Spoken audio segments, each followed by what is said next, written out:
for joining us. My pleasure, sir.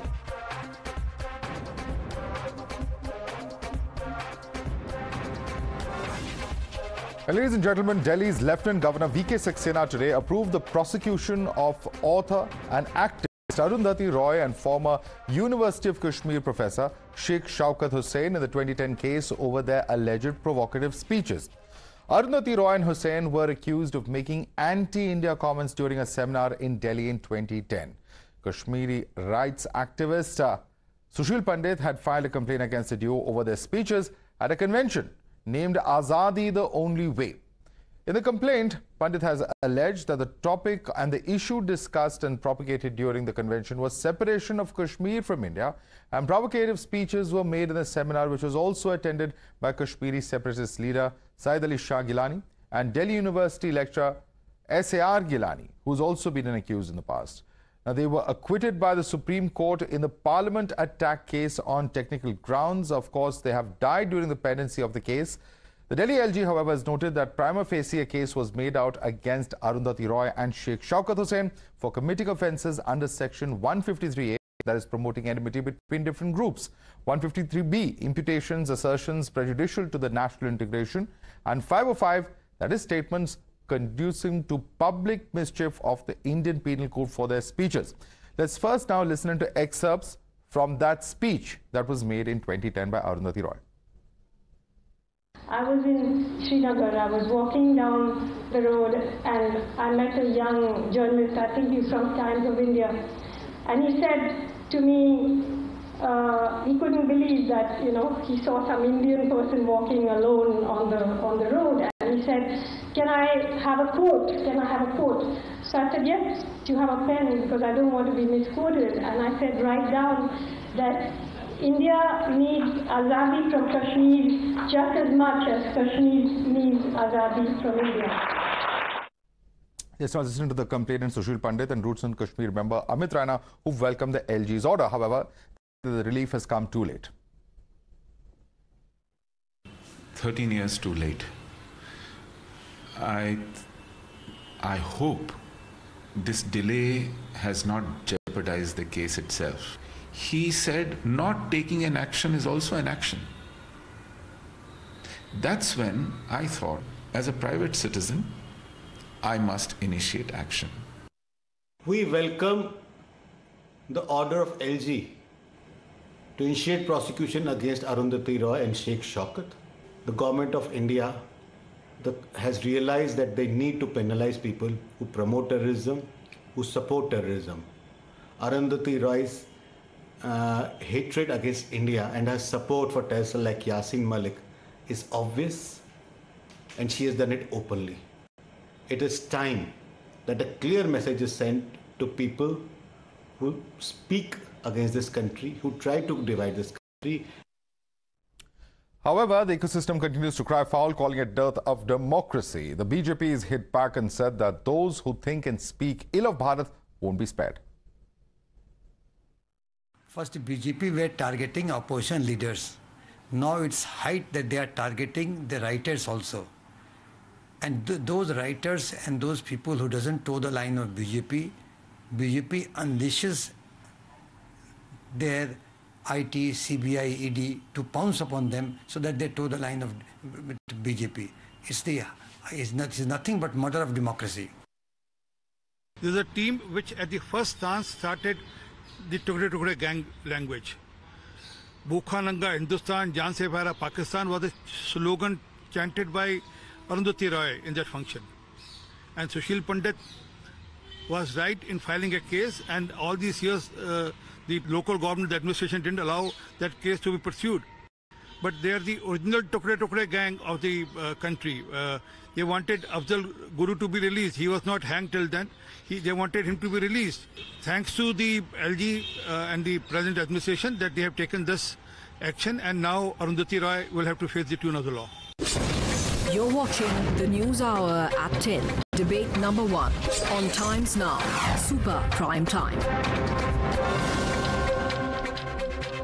Let's take this across to our guest. Joining us with us is, in fact, the man who's a petitioner in this entire case, activist Sushil Pandit. He's joining us, as well as Anirban Banerjee, who's an advocate.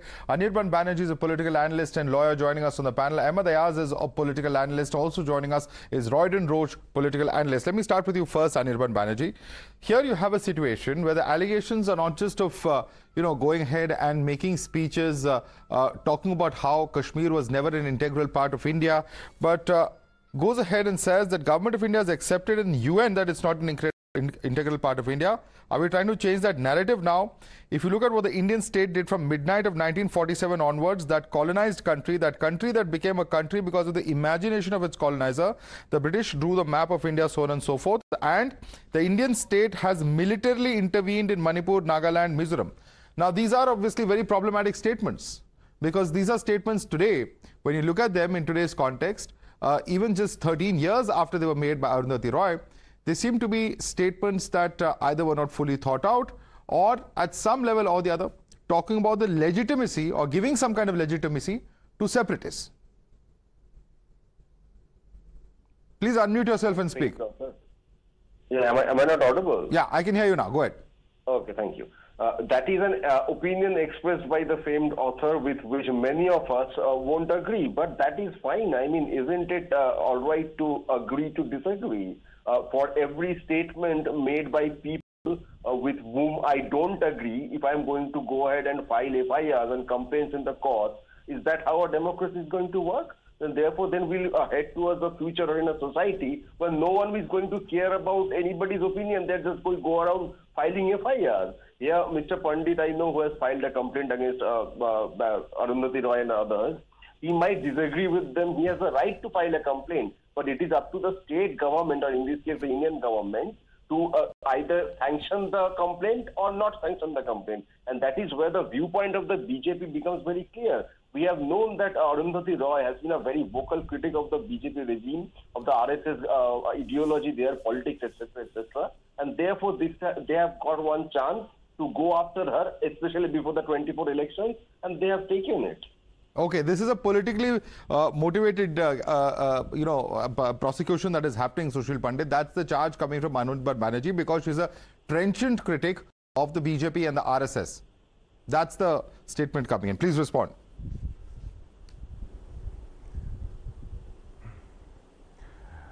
Madhav, criticism is acceptable, healthy debate is acceptable, but when you say that even violence is acceptable, gruesome violence, genocides are acceptable in democracy, and people have a right to arms and wage war against the country, because this is no real country, it's a colonial construct. It is a colonial successor to the earlier colonialists, and therefore it needs to be dismantled, and if violently, so be it.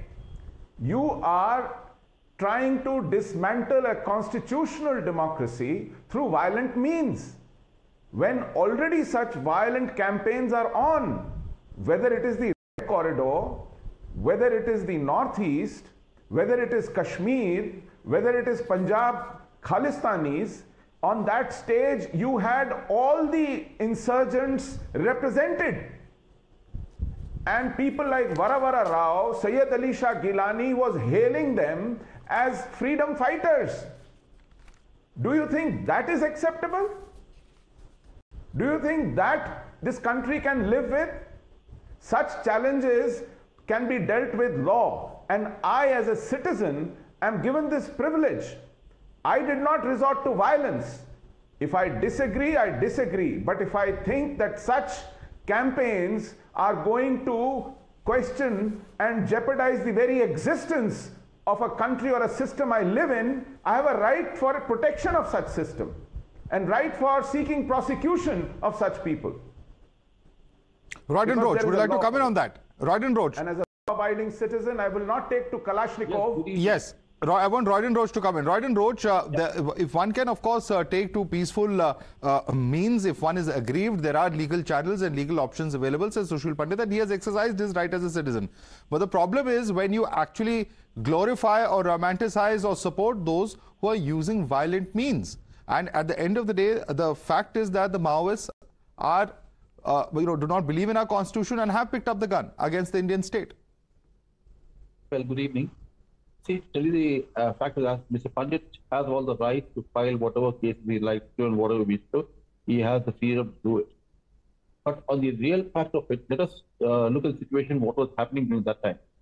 We had heavy violence happening, and India was in no state. We were in no position. We couldn't do anything much over there when so many killings were happening.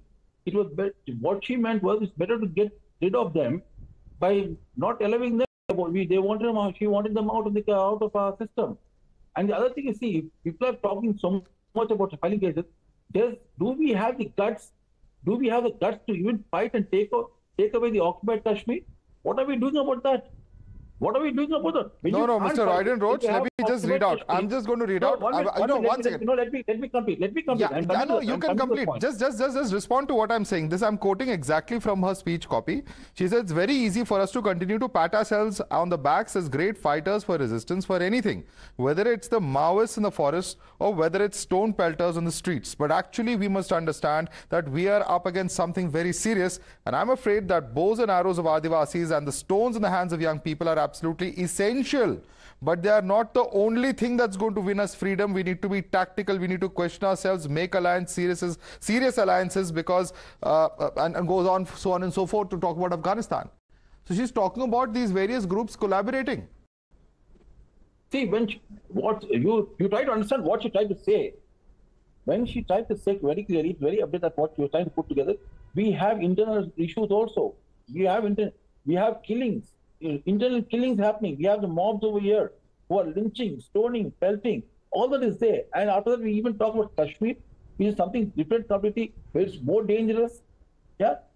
So people are trying to compare what's happening inside, and which is even that also. What lynchings were happening at that point of time, sir? Why not? We have seen even that time also we had issues. In 2010. Yeah, 2010 also we had issues, but not to that extent. We had the Maoist issue. You remember during that time? So if there are lynchings, then you should support the separatists. That is your logic. No. We are not saying supporting the law. We are saying it's a system which we are trying to deal with. We are trying. At the same time, Kashmir was very bad, and even same time we had the Maoist attacks also happening. Yeah. 2010 we had heavy Maoist attacks. Yes. There's stone pelting going on. If there are law and order situations happening, if there are Maoist attacks, is that any time to come out and support the individuals carrying out the acts of violence against the state? See, it was not a support. You see what? It was not a support. You tried. What is it then? To put words into my mouth over here. Okay, it was very. I am quoting Arundhati Roy. Yeah, quoting her also. What is she saying? What is she saying? Have you read the speech, sir? Have you seen the 2010 speech? Yeah, I've seen it. I read it. Yes, you don't think she's supporting Maoists in the speech? No, it was not supporting Maoists. Yeah, but see, a Maoist... So I don't know which speech you have read then. I really don't know which speech you have read. A Maoist has a right to live. A Maoist has a right to live, because Maoists also do have certain rights which they fight for. And sometimes there are certain issues of theirs which we have to understand what are they fighting for. Even if they pick up the gun? Yes, at times they pick up the gun for a reason. Let me tell you, there's a reason why they pick up the gun for. Okay. Try and understand that. Ishkaran, okay. Well, sir, you know, I don't know. Mr. Roach, you know, today's day and age, we are just talking about a situation where we've seen a horrible terror attack that has happened just this Saturday in Israel. And here you are justifying the people who are picking up the gun. But let me bring in Ishkaran. Ishkaran, do you accept that logic at all of Mr. Roach today? Okay, a Maoist is not a terrorist. No, 1 second, Madhav, it's important point I need to make here, please. It's called left-wing extremism for a reason. I do not think... Ishkaran. Madhav, 1 second. Yes, Madhav, it's your debate. I never say things like this, but on national television, we cannot have a person sitting and saying sometimes it's justified for a reason to pick up a gun. That is waging war on India. Let us be very clear on that. There is no justification in a democracy to pick up the gun.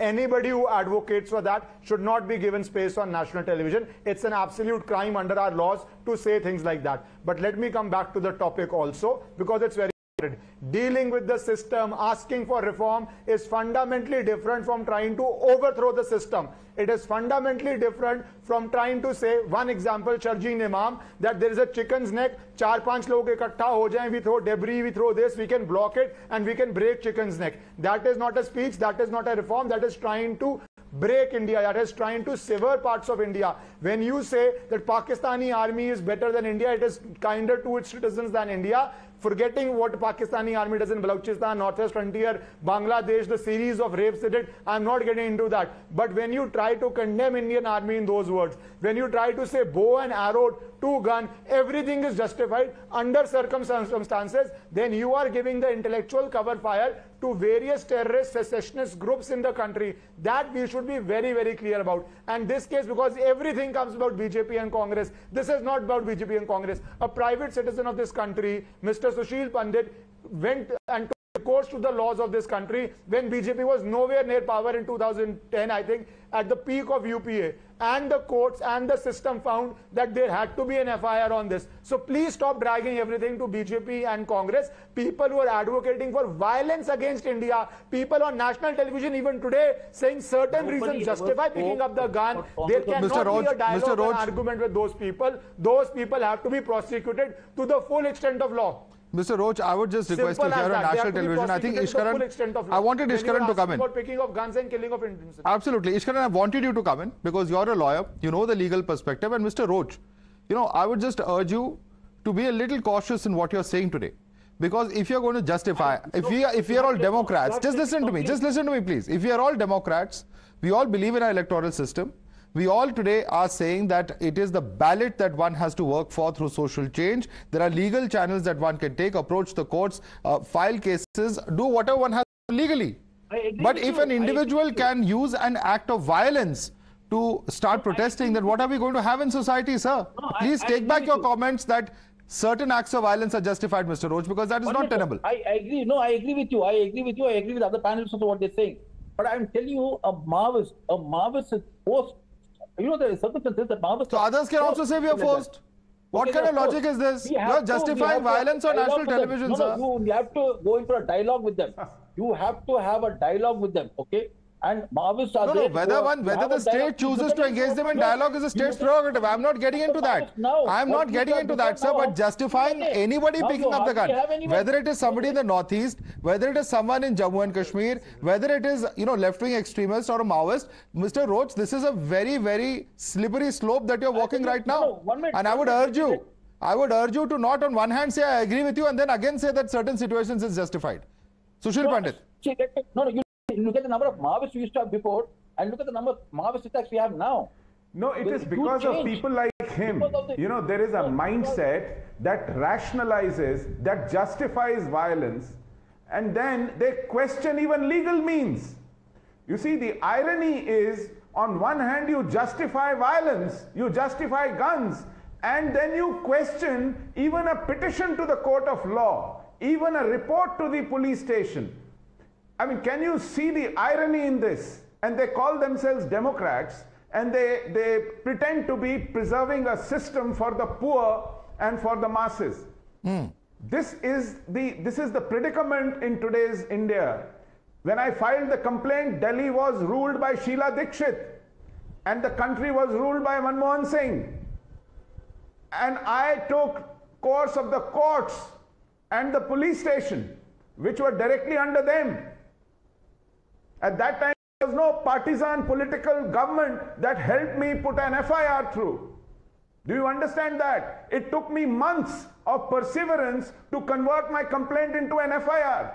My own money, my own time, my own running around.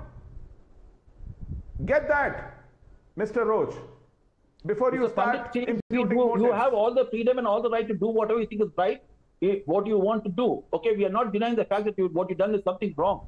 We are not saying that. But please, Mr. Pandit, you have to understand, when I talk about certain Maoists, when I spoke about them, the certain who have surrendered now, when they come out and speak about the story, the Maoists who have surrendered. Certain Maoists, whether they are poor or ideologically oriented, have no right to slaughter people. Do you know how many policemen they have killed? Do you know Claymore mines that took away public servants? We have to do it. See, there are two different things. Tomorrow you will justify Lashkar-e-Taiyiba. Justify Hizbul Mujahideen. You will say, please talk to them. You will justify even Pakistan. No, we do not drag it to that day. No, do not, Mr. Pandit, do not drag it there. It is very clear. When I spoke clearly about Maoists, I am talking to you very clearly about what people have gone through and why that they have become Maoists also. Yes, we have a group of Maoists who have to be dealt with. Mr. Roach, I think we are just going back and forth on the same issue. The point is that no kind of action of violence is justifiable. Unfortunately, in this particular case, the accusation against Arundhati Roy is she's doing exactly that. Let me bring in Ahmed Ayaz now. Ahmed Ayaz, this is the problem. At least in Jammu and Kashmir, there are a set of people who will call the terrorists freedom fighters. And that's exactly what, unfortunately, is the mindset that is being displayed over here. Will you come out and condemn those who are picking up the gun, in this case, Maoists? Because tomorrow you can have Khalistanis, you can have any of the insurgents in the northeast, for instance, to come out and make these similar statements and arguments. That some of us were forced to do this. Some of us were forced to pick up the gun by the state.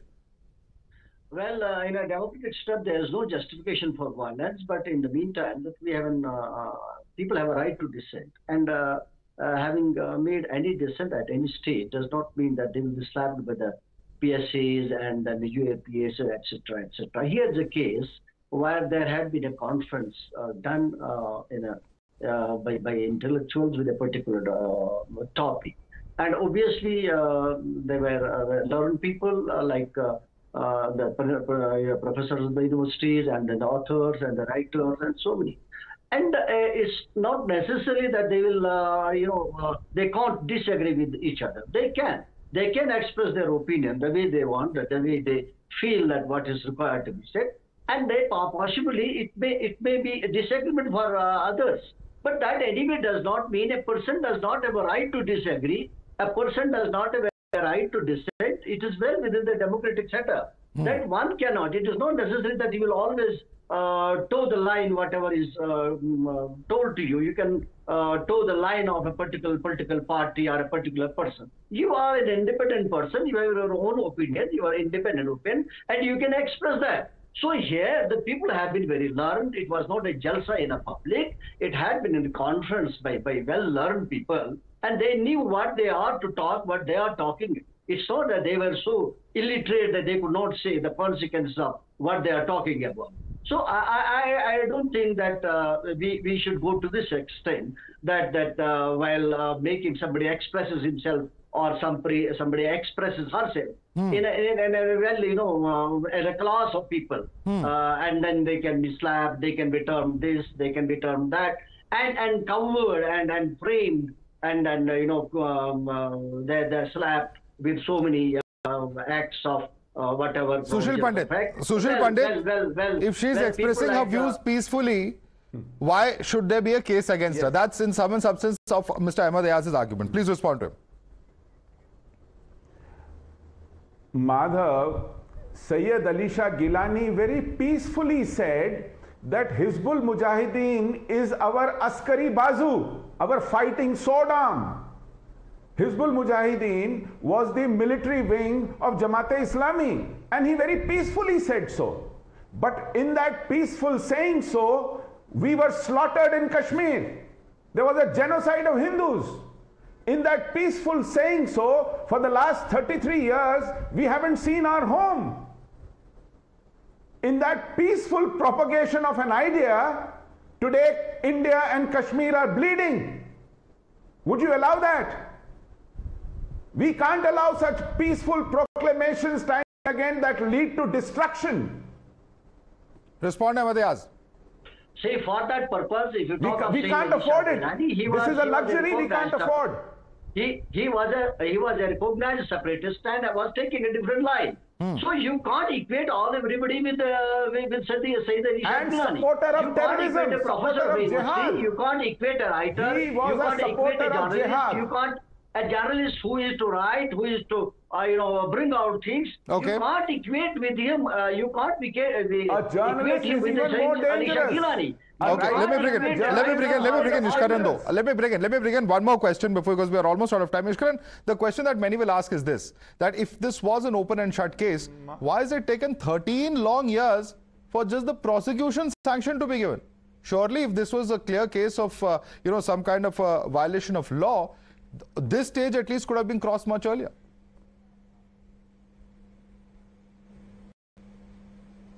Madhav, two short points. Firstly, I'm flabbergasted that we are discussing terrorists and saying that's taking a separate view. Bombing people or inciting people to bomb people or justifying people picking up weapons is not a separate view. But anyways, coming to this case, yes, the judicial process in India is extremely sometimes slow, and this is not even a judicial process. This is a process in which the sanction had to come. Unfortunately, it's extremely slow in corruption cases. That's why Supreme Court has given guidelines and time-bound guidelines of 3 months, extendable to 1 month, 4 months. So we need to have guidelines. And yes, after 13 years, unfortunately, an irrelevant person has become relevant again, even though in 2010 it was very required what Mr. Pandit did. But after 13 years, how it goes to court and how slow the process would be, and would such an irrelevant person need to be made relevant again, versus under law, these statements are clearly a crime. That is why the magistrate ordered it. So all that will have to play out in the court, and we will have to see it, how the court is set up. Well, yes, and in fact, the reason I mentioned this time and again, Ishkaran, and we're completely out of time, is that when I put this question across to one of the members of parliament, Mr. Simranjit Singh Mann, who says that he has an order from the court which says that he can raise his cause of Khalistan as long as he's not resorting to violence. So there is that legal precedent, which is why, in fact, individuals are free to air their opinion as long as they're not preaching violence, is also a view that has been expressed time and again. Nevertheless, it's a very, very important case, and we'll be following up all aspects of this. I'd like to thank all our panelists for joining us: Sushil Pandit, Ishkaran Bhandari, Anirban Banerjee, Ahmed Ayaz and Roy and Roach for joining us this evening.